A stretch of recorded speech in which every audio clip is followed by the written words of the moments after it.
తండ్రి కాని, తల్లి కాని, తోడపుట్టిన వాళ్ళు కాని, కొడుకులు కాని, కోడలు కాని, వీళ్ళెవ్వరూ కూడా భర్త చేసినటువంటి భాగంలో లేదా ఇంటి యజమాని పురుషుడు చేసినటువంటి పుణ్యంలోంచి కాని పాపంలోంచి కాని భాగాన్ని పుచ్చుకోరు.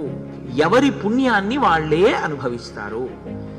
ఇంటి కోడలుంది, మామగారు ఉన్నాడు, మామగారు ఓ పూజ చేశాడు, మామగారి పుణ్యం మామగారిదే, కోడలి పుణ్యం కోడలిదే. మామగారి పుణ్యం కోడలికి వెళ్ళదు.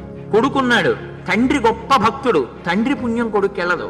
అన్నదమ్ములు ఉన్నారు, ఈయన చేసిన పుణ్యం అన్నదమ్ములకు వెళ్ళదు.